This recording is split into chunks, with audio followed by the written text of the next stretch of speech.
Fala pessoal, Guilherme Becker aqui. E olha só, antes de começar a aula de hoje, eu quero te convidar a conhecer um pouco mais o nosso curso de extensão em compliance que vai estar ocorrendo em agosto na modalidade EAD e presencial no IPA.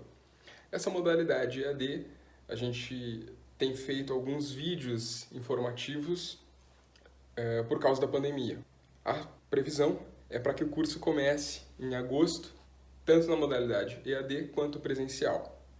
Pessoal, por mais que o curso não esteja acontecendo no momento, por causa de toda essa situação da pandemia, do Covid-19, em preocupação também com os nossos alunos e com nós mesmos, com os nossos familiares, nós não estamos tendo aula presencial com uma projeção de que essas aulas possam começar em agosto, certo? Então, como a gente não pôde começar as aulas, eu quero dizer que os professores estão todos disponíveis para tirar dúvidas que vocês tenham sobre compliance, para escrever artigos, já podem sim falar com os professores, projetando algum trabalho que vocês tenham interesse quando começar o curso e para adiantar o trabalho também. Facilita a vida de vocês e a nossa também, certo? Pessoal, na aula de hoje eu quero te ensinar sobre os pilares do sistema de compliance efetivo. Um sistema de compliance, para ser realmente eficaz, ele tem que ter um estudo prévio, certo? E é isso que eu vou te mostrar na aula de hoje. Então, para a gente começar a falar sobre esses pilares, é necessário a gente entender o que é o compliance. De onde surgiu o compliance? Certo. O compliance surgiu lá nos Estados Unidos, há um bom tempo atrás, que significa basicamente estar de acordo com alguma coisa, estar em conformidade com algo. Esse algo seriam as leis, as regras, as normas internas e externas da empresa, ok? Pegaram bem esse início, certo? Então, a gente conhecendo essas normas, a gente tem que pensar também qual é o tipo de empresa que nós vamos trabalhar esses sistemas de compliance. Em que empresa a gente vai fazer um sistema de compliance? Será que é o mesmo sistema para todas as empresas?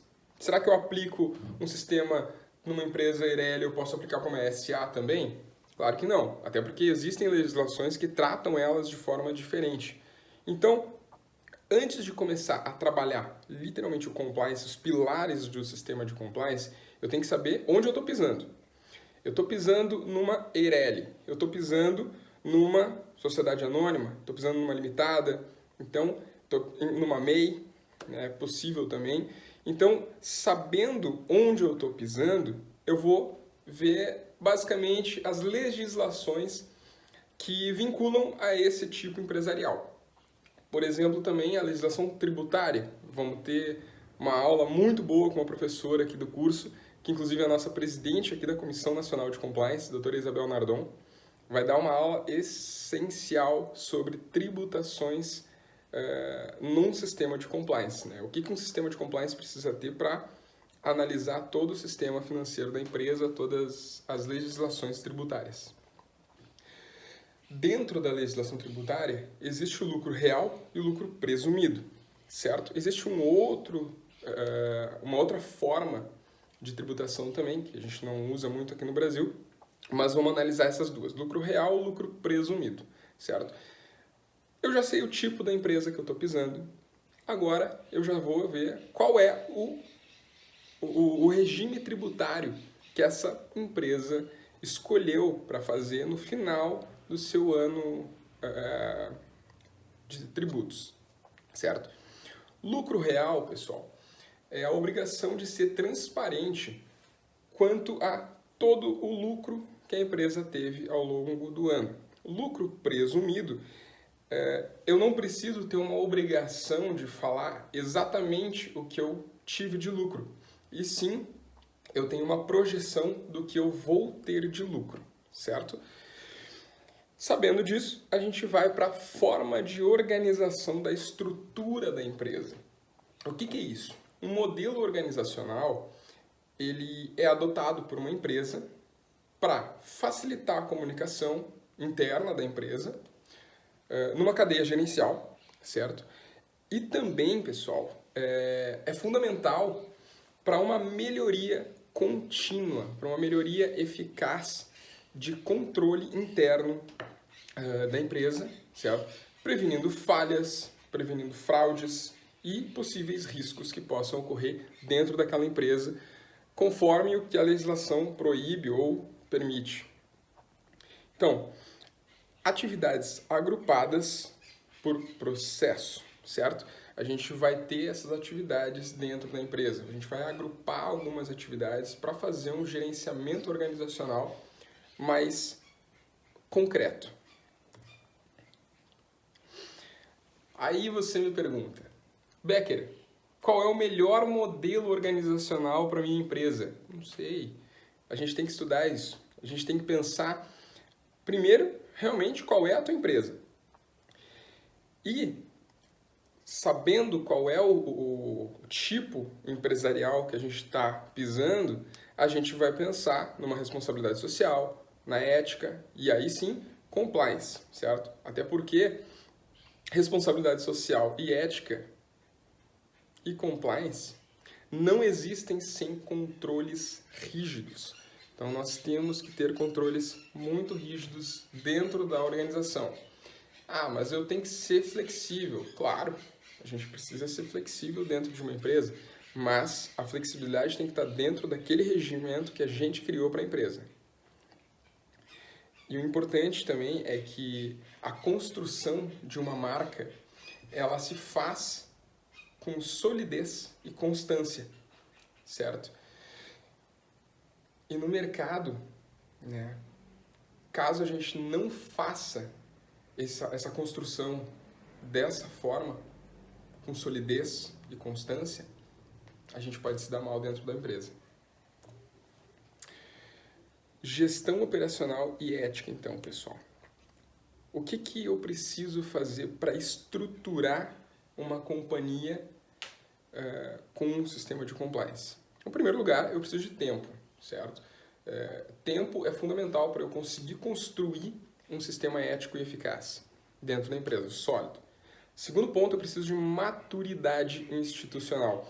Eu não posso simplesmente jogar um sistema de compliance dentro de uma empresa e não ensinar as pessoas que fazem parte dessa empresa a seguir essas normas, a seguir essas regras e a aplicar elas no seu dia a dia.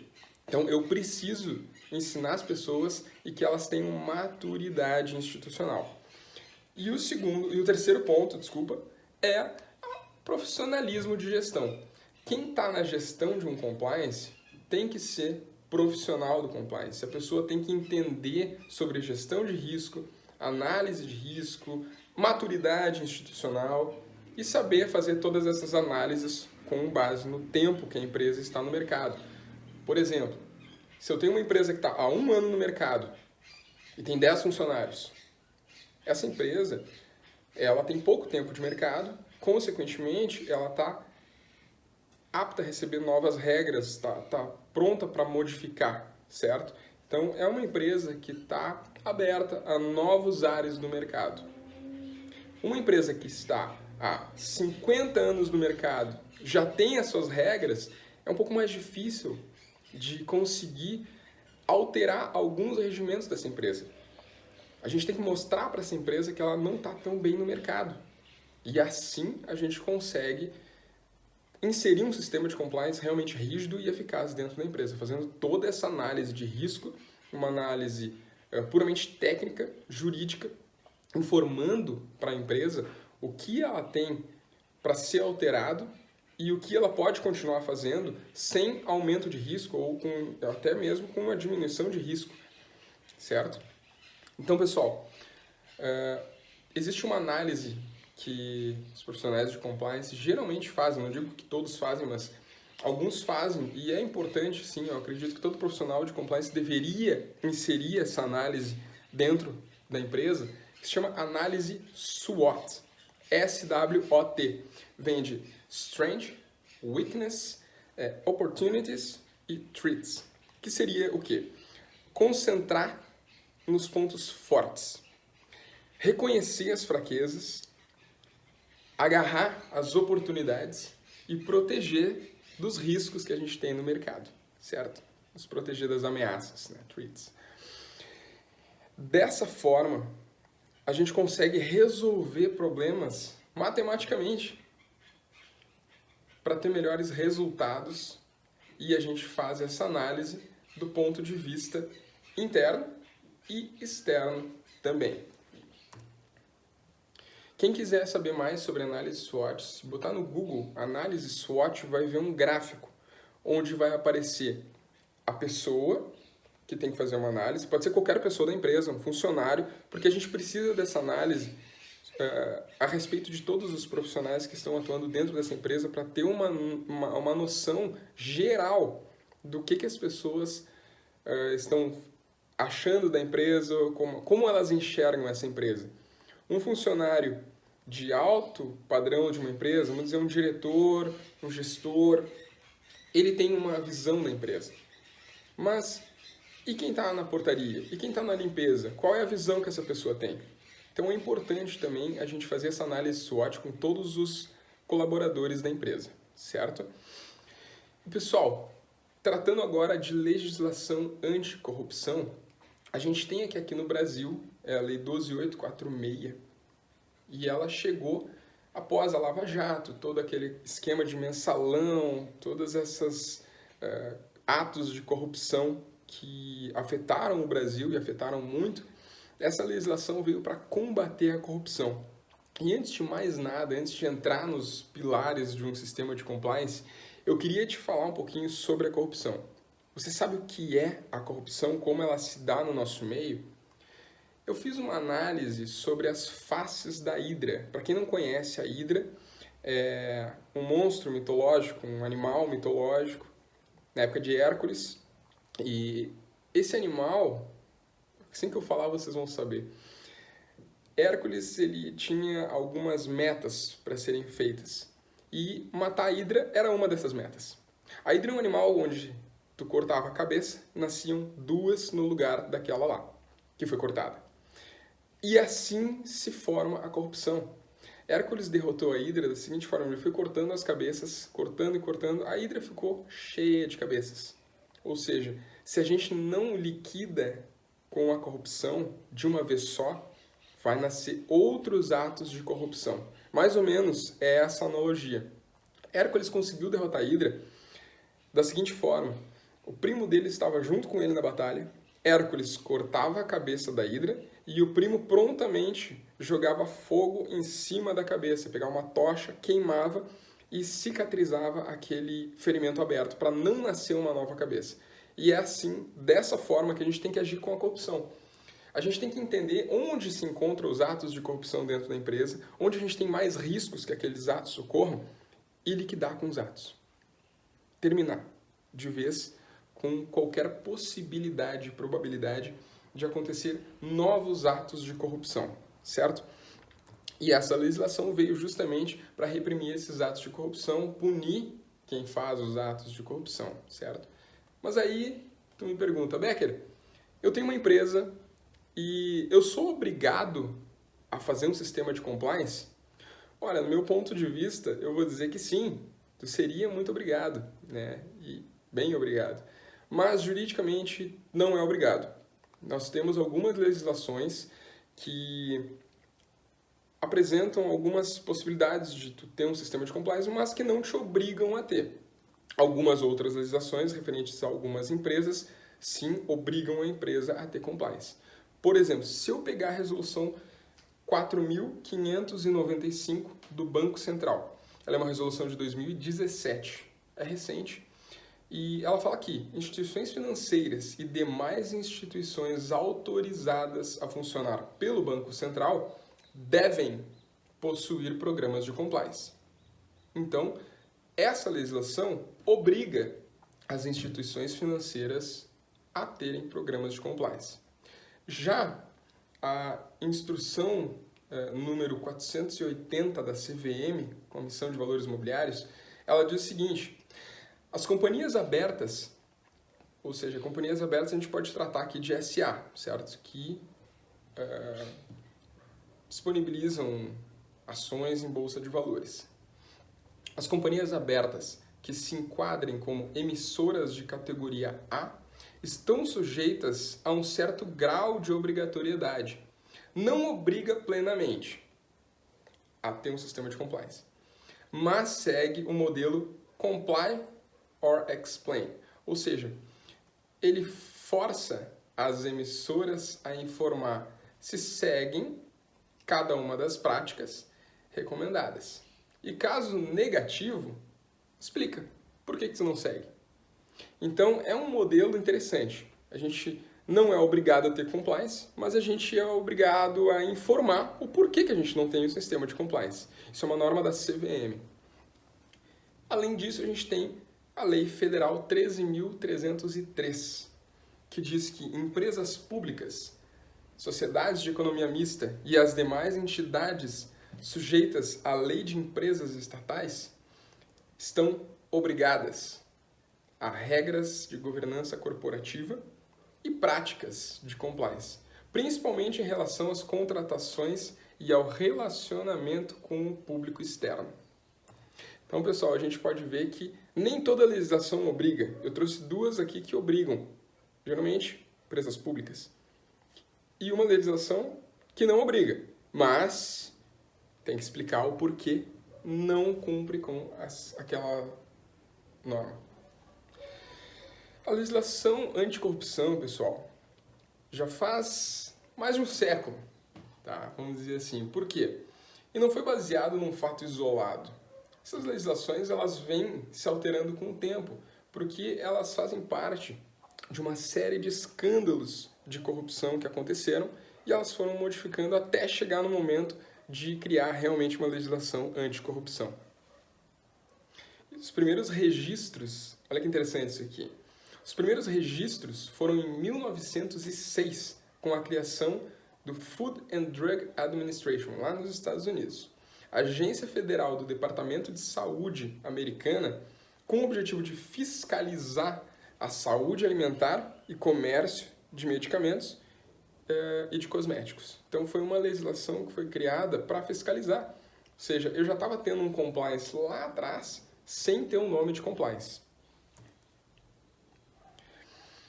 Então, a lei anticorrupção aqui no Brasil, a 12846, ela, assim como aconteceu nos Estados Unidos, com a lei Sarbanes-Oxley, a lei anticorrupção também teve o seu início a partir de um escândalo de corrupção que aconteceu aqui no Brasil. Que no caso foi o Mensalão. O escândalo começou em 2002, mas só foi descoberto em 2005. O STF instituiu uma ação penal em 2007 e só em 2012 começaram os julgamentos. Em 2013 surgiram as primeiras prisões. Foram 25 condenados e 11 absolvidos. Bom, pessoal, agora a gente vai realmente passar para os 9 pilares do sistema de compliance, certo? A gente já viu o que é a corrupção, fazendo uma analogia com a história da Hidra, Hércules, no caso, matando a Hidra. Hércules, no caso, seria uma analogia ao compliance? Não necessariamente. O Hércules está lá para combater. Eu diria que o primo do Hércules era quem estava fazendo a parte do compliance, porque ele estava prevenindo de novas cabeças nascer. Ele estava prevenindo de novas corrupções acontecerem dentro daquele cenário. E tem uma frase, antes de tratar dos 9 pilares, que eu quero deixar aqui, que é uma frase do Mário Sérgio Cortella. Uma frase que eu gosto muito, que eu sempre levo comigo nas palestras que eu dou, nas aulas que eu dou, que ele diz o seguinte: corrupção é a capacidade de degradar, de fazer apodrecer aquilo que deveria ser decente.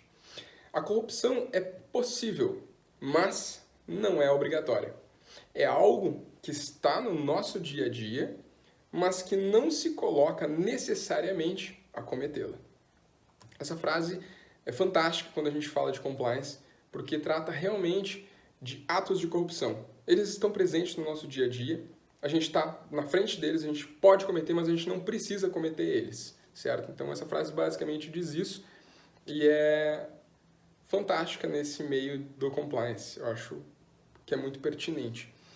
E tratando disso, agora falando sobre todos esses assuntos que eu trouxe, eu vou tratar sobre os 9 pilares do compliance para vocês entenderem como se forma um sistema de compliance realmente eficaz. O primeiro pilar de um sistema de compliance é o suporte da alta administração. Mas, Becker, quem é a alta administração? Quem é que faz essa alta administração? Quem é que está lá em cima? Bom, pessoal, a alta administração ela é formada por quem tem o poder de decisão. Como, por exemplo, os membros do conselho de administração, quando existia esse conselho de administração, e ou diretoria executiva, certo? Então, entendido essa parte.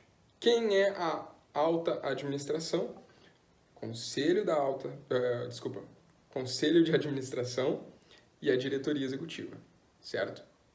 Esse pessoal tem que dar todo um suporte para ter um sistema de compliance eficaz.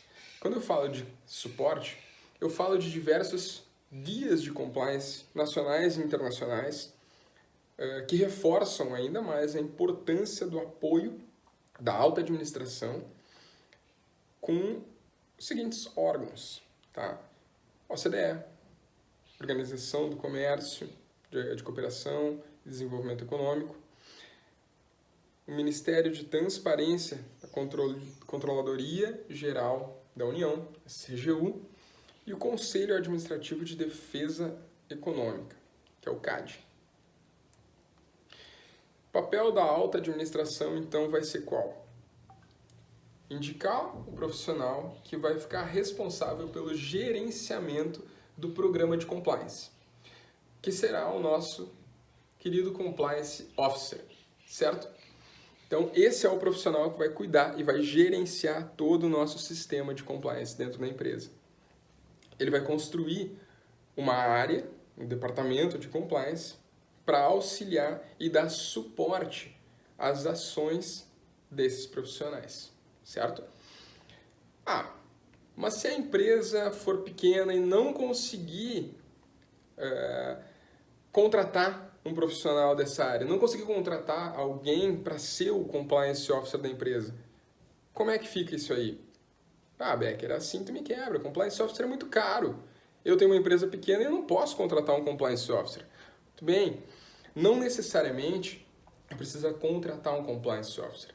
Nesse caso, é possível que a alta administração treine um profissional qualquer que já compõe o quadro de funcionários da empresa para se tornar o futuro compliance officer da empresa. Esse treinamento seria o suporte da alta administração. A alta administração está dando esse suporte, ensinando, dando cursos, criando oportunidades para alguém que deseja, dentro da empresa, crescer nessa área de compliance. E assim, a empresa cria esse setor dentro dela mesma de uma forma simples e prática.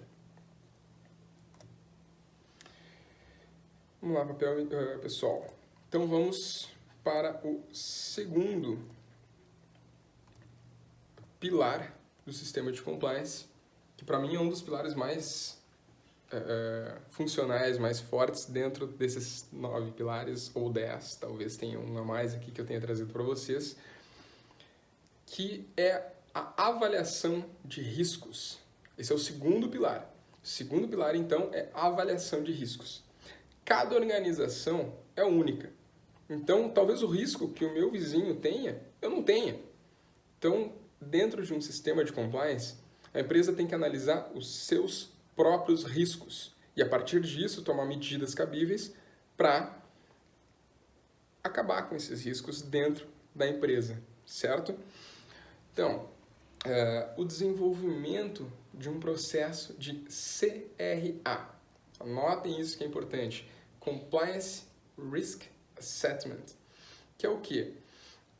Esse processo, pessoal, ele desenvolve a identificação e criação de medidas que busquem a mitigação dos riscos com um mapeamento de onde eles estão. Sabendo disso, eu vou punir quem cometer os atos de corrupção e, inclusive, se eu sei desses riscos, muito antes da punição, eu posso prevenir esses riscos de alguma forma. Dentro da análise de risco, nós vamos criar um código de conduta e política de compliance. Então, primeiro a gente vai fazer essa avaliação dos riscos. com a identificação de onde estão os riscos das legislações aplicáveis ao tipo empresarial que a gente está tratando. Então, eu não vou pegar uma legislação de SA se eu estou tratando de uma EIRELI, por exemplo. Eu vou tratar a EIRELI como EIRELI e os riscos que estão em cima da EIRELI. Eu não vou ter risco nenhum sobre venda de ações numa EIRELI. Não existe isso. Então, pessoal, a gente vai fundamentar a nossa análise de risco com base nas legislações que estão sobre aquela empresa, certo? E as operações feitas dentro delas, ok? Então, assim, a gente faz essa avaliação de riscos, a gente cria um código de conduta, a gente inicia a criação de um documento do programa de compliance, que é a elaboração de algumas políticas de conformidade. E como deve ser esse código de conduta? Bom, primeiramente, pessoal, o código de conduta ele deve ter uma mensagem direta do presidente para os seus funcionários. Por que isso? Porque isso cria uma certa força, aquele código. Gera uma certa empatia entre o presidente, uma aproximação do presidente com seus colaboradores, certo?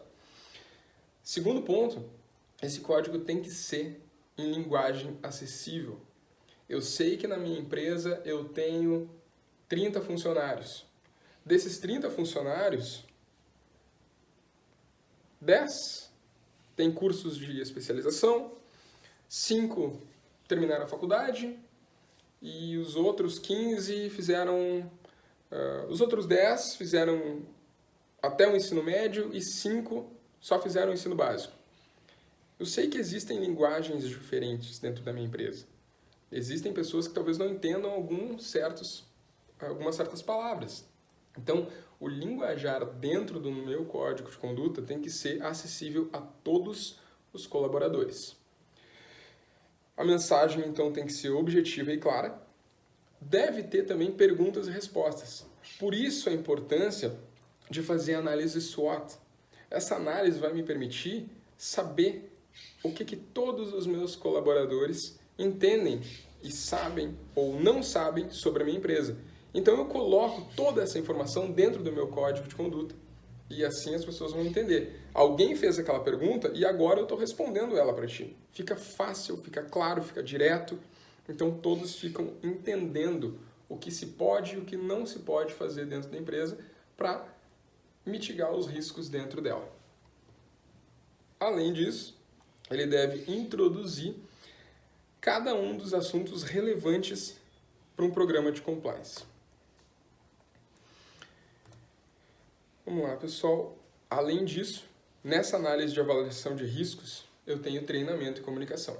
Eu não vou simplesmente criar um código e largar para todo mundo. Não, eu fiz o código, agora eu vou treinar os meus colaboradores para entenderem o que esse código fala. Porque não adianta simplesmente eu largar um código na empresa e os meus funcionários não lerem esse código. Eu preciso que eles sejam 100% operacionais. Preciso que eles estejam 100% engajados nessa nova cultura de compliance que vai ter na empresa. E quais são os objetivos desse treinamento? Disseminação de novos valores éticos, normas, políticas, procedimentos sobre conduta ética, certo? Reforço de comunicação, essa aproximação entre toda a pirâmide organizacional. E tem uma frase muito interessante do Doug Bujakowski. Ele é um professor de curso de compliance da Faculdade de Negócios e Administração Pública da Universidade de Drake, em Iowa, certo? Esse professor, para quem quiser procurar, ele tem alguns artigos escritos já também. Ele é um professor novo e com certeza vocês podem aprender muito com ele também. Quem sabe ler inglês, então melhor ainda. Pessoal, ele diz o seguinte: devem ser capazes de identificar riscos, conhecer legislações de todos os locais onde atuam e desenvolver e implementar programas voltados para a contenção rigorosa de riscos nesse setor. O que ele falou nessa frase resume tudo que eu falei para vocês até agora. Eu preciso o quê? Primeira coisa, saber onde eu estou pisando. Segunda coisa, ser rigoroso dentro do meu sistema de compliance. Terceira coisa, identificar os riscos e fazer das legislações que se aplicam dentro da empresa e fazer um programa de prevenção a esses riscos. Certo? Então, pessoal, vamos para o sexto pilar agora, que são os canais de denúncia.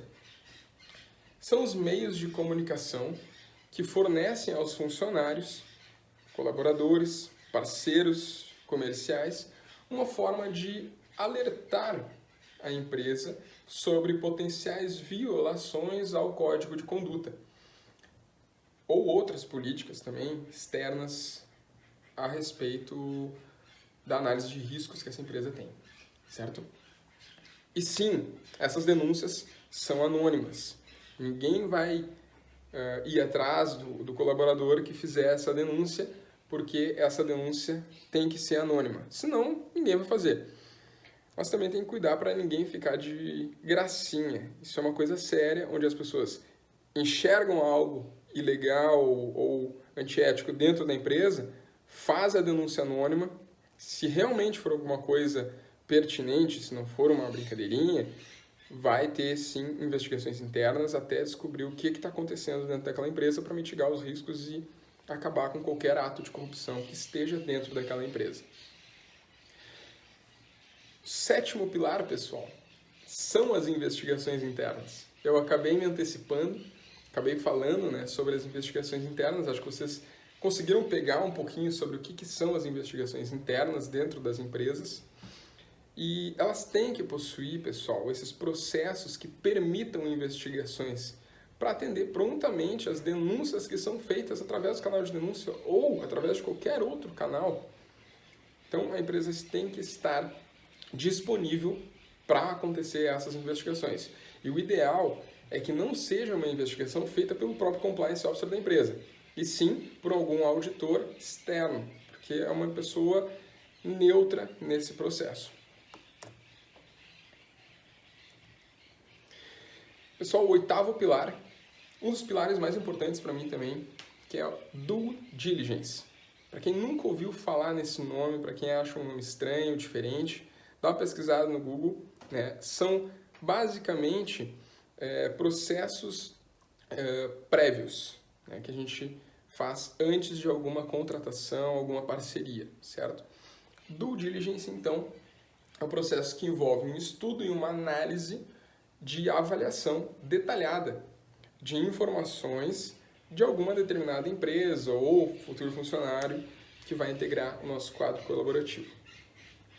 Esse estudo ele pode ser baseado em aspectos financeiros. Tá?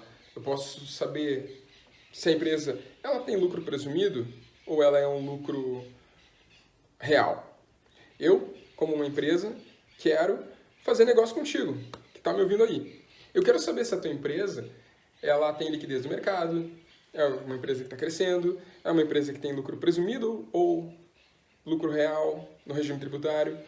É uma empresa que tem uma organização ética, uma estrutura organizacional dentro dela.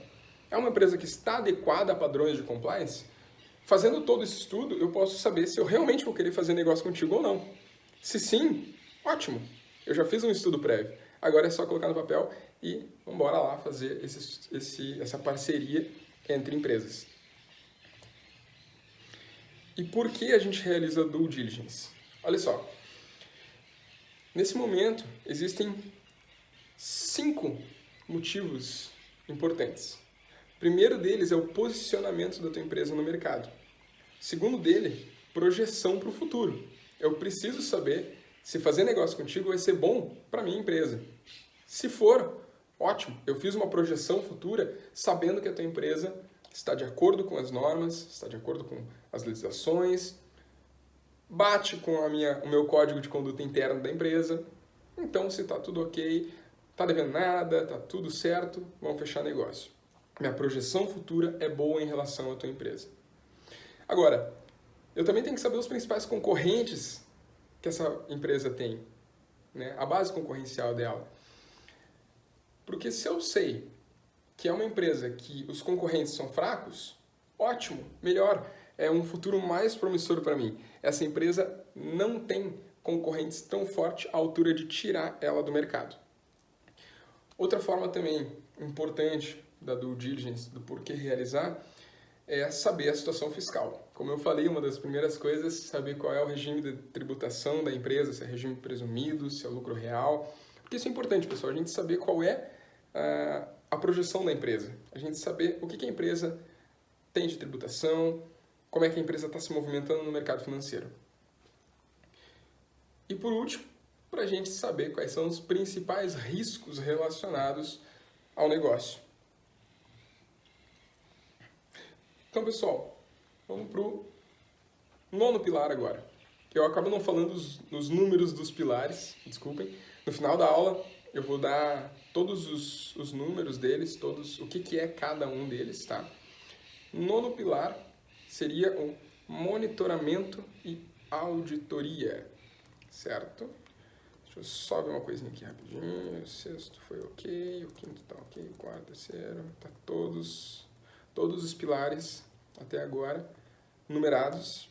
E chegamos no 9º pilar do compliance, que é monitoramento e auditoria. Lembra que eu falei do canal de denúncia? Lembra das investigações internas? Exato. O 9º canal de denúncia fala muito dessa parte de auditoria. Um programa de compliance ele deve ser robusto, tá? Ou seja, um sistema forte, um sistema rígido. E para isso, a gente necessita desse importante pilar de monitoramento e auditorias. E como esse pilar vai ser implementado na empresa, a gente vai saber se o programa de compliance ele realmente está caminhando na direção certa ou não, né? Lembrando que o processo ele tem que ser constante, certo, pessoal? Eu não posso simplesmente criar uma auditoria uma vez a cada ano. Não, eu tenho que ter um processo constante, certo? Uma auditoria mensal, 2 mensais, uma a cada 2 meses, enfim. Mas eu não posso fazer uma auditoria no mês, aí passa 3 eu faço outra. Aí passa 1 ano eu faço outra. Aí depois eu não faço mais. Aí eu resolvo fazer porque eu acho que está complicado o negócio dentro da minha empresa.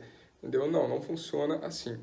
Se eu quero fazer um sistema de compliance robusto, eficaz, que realmente vai para frente, tem que ser constante. Inclusive, a norma ISO, ela trata disso. Ela fala, nós precisamos ter melhorias contínuas. Eu tenho que ser constante nesse processo de compliance dentro da minha empresa, certo? Pessoal, estou chegando ao final, guarda um pouquinho que eu tenho um 10º pilar de compliance ainda, tá? E nesse 9º pilar de monitoramento e auditoria, se você é constante, certo? Se existe realmente essa constância dentro da sua empresa, você vai acabar descobrindo pequenas mudanças diárias nas atitudes das pessoas que integram o quadro colaborativo da empresa, se tornarão, no fim de tudo, uma vida grandiosa, certo? Vai ser uma vantagem muito grande para vocês que têm empresas, seja empresas, escritórios de advocacia, contadores, escritórios de médicos, enfim, qualquer profissão, se fizer essa constância nessas auditorias, nessas análises que têm que ser feitas, pessoal, a empresa só tende a crescer, só tende a ter um mercado promissor para ela.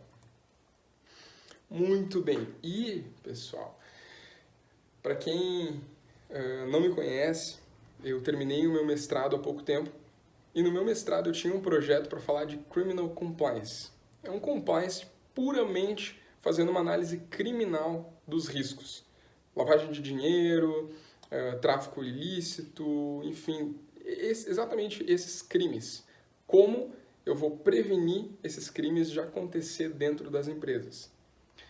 Só que há pouco tempo foi falado muito sobre a LGPD, que é a Lei Geral de Proteção de Dados. E me deu um insight e eu acabei fazendo umas alterações na minha dissertação e eu falei sobre a LGPD e do compliance na minha dissertação de mestrado. E eu Ih, pessoal, só um minutinho que o telefone tocou, só desligar ali pra vocês, só um pouquinho.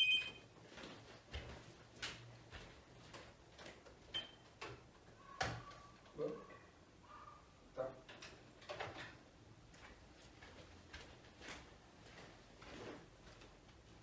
Bom, pessoal, desculpa a interferência. Como vocês viram, isso é um home office aqui na minha casa, né? Aqui onde eu tô na sala gravando para vocês. No final do vídeo vocês viram isso, né? Enfim, por causa de toda essa pandemia, tem que ser assim agora. Tô na minha casa, telefone tocando, mas enfim. Eu estava falando para vocês sobre o meu mestrado, que eu alterei um pouco a minha dissertação, e por causa disso eu tive... Ih, ó, de novo. Deixa eu desligar só um pouquinho.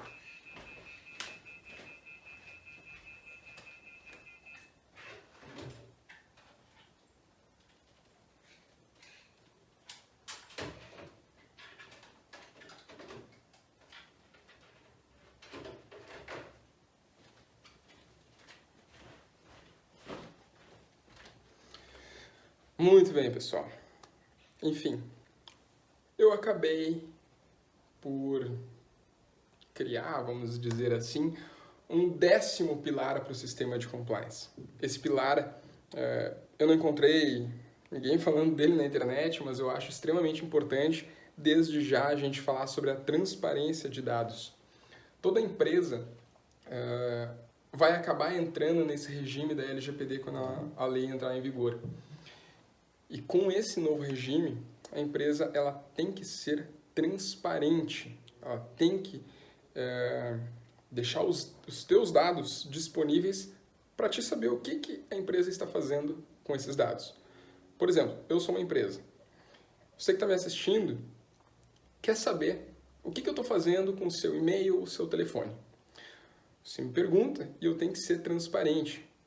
Se eu vender os seus dados, você não sabe disso, eu posso sofrer um processo e ter que te pagar uma grande indenização. Então, eu criei esse pilar de transparência de dados dentro dos pilares principais do programa de compliance, porque, para mim, é um pilar do compliance. A transparência de dados, ela se transformou num pilar de um sistema de compliance.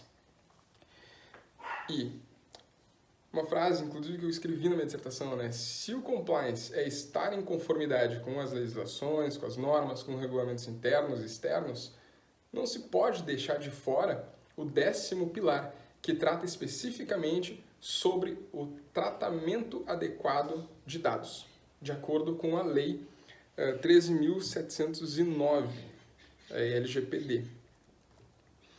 Pessoal, e o que são esses dados? São as suas informações. Nada além disso, são informações. Quem de vocês nunca recebeu e-mail de alguma empresa que nunca fez cadastro? De repente, teu e-mail está atolado, está lotado, tua caixa de entrada está atolada, tua caixa de spam está atolada e tu nunca fez cadastro em nenhum site. Porque existem bancos de dados que algumas empresas acabam vendendo. É uma forma de negócio. E até então, não tinha nada que proibisse, mas a Lei Geral de Proteção de Dados acaba proibindo essa venda.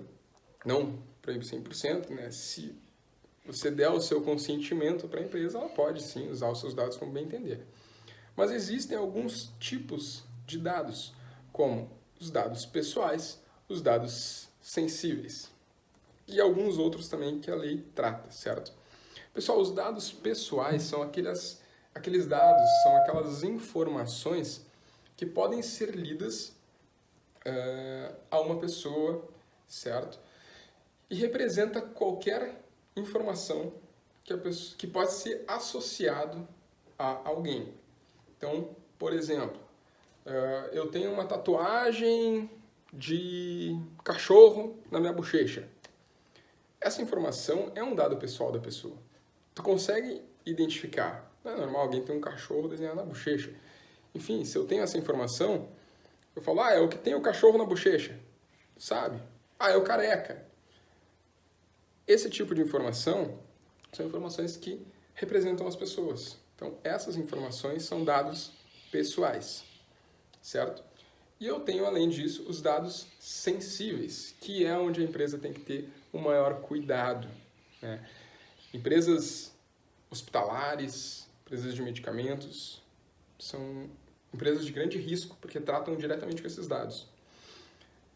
São os dados cujos tratamentos podem ensejar algum tipo de discriminação do seu titular, por se referirem a, por exemplo, opção sexual, convicções religiosas, filosofias, opiniões públicas, cores de pele, naturalidade, nacionalidade, enfim.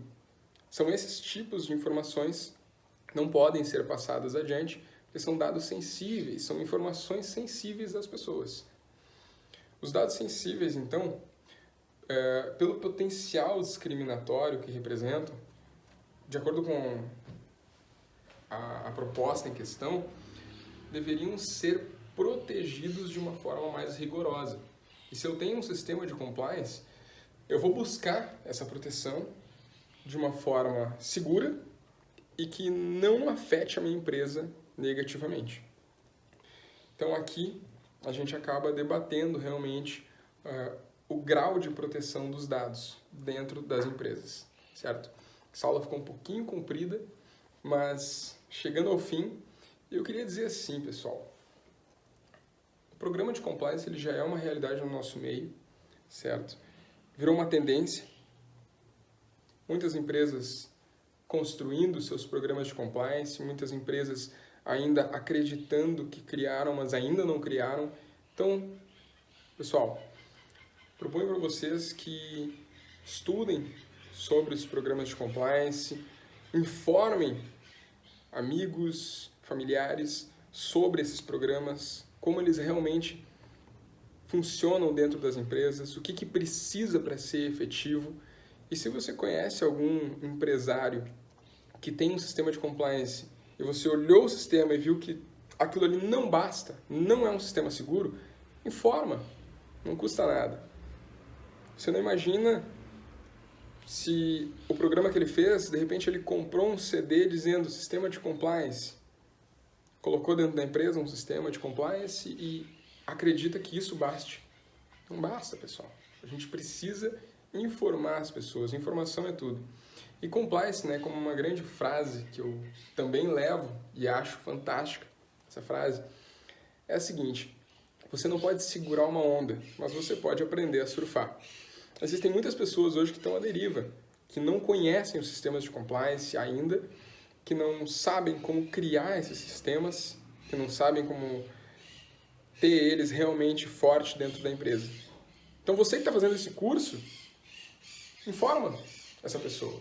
Inclusive, agora a gente tem um tempo, por causa da pandemia, nós temos um tempo onde a gente consegue, inclusive, falar para essas pessoas sobre esse curso. Vai ter muito mais informação. Aqui eu tive que dar uma aula relativamente rápida para vocês sobre os sistemas de compliance, uma introdução a eles. Ao longo do curso vão ser tratados pontualmente todos os tipos de compliance que se enquadram dentro das empresas. Sejam compliance penal, como eu havia começado no meu mestrado, seja compliance de dados, um compliance digital, como o 10º pilar que eu criei, seja compliance tributário, compliance trabalhista, compliance ambiental. Tivemos casos de desabamentos onde uma empresa simplesmente não deu tanta importância, talvez não tenha analisado o risco direito ou tomado a medida certa para não acontecer um desabamento. Então, pessoal, de novo, você não pode segurar uma onda, mas você pode aprender a surfar. Então, vamos aprender sobre compliance e vamos resgatar essas pessoas que ainda não entenderam sobre esses sistemas e vamos mudar a cultura ética que existe no Brasil. Vamos fazer essa força e eu agradeço muito a todos que assistiram a aula, certo? Fico à disposição, quem quiser criar algum artigo, seja sobre Criminal Compliance, Compliance Digital, a introdução sobre os pilares, enfim, quem quiser criar um artigo de Compliance antes até do início das aulas, estou à disposição, vamos junto E quem quiser também pode me seguir no Instagram, pode me chamar, pode conversar, vamos tratar sobre isso, vamos produzir. A gente está aqui agora nesse tempo para produzir, seja em home office, dentro de casa, vamos produzir e futuramente que tudo melhore. E fica aberta também, pessoal, o convite para vocês conhecerem a aba, se integrarem, conhecerem a nossa Comissão Nacional de Compliance, com sede aqui em Porto Alegre. Então, conheçam essa associação, é uma associação importantíssima no Brasil. E fico à disposição de todos vocês. Grande abraço e até a próxima aula.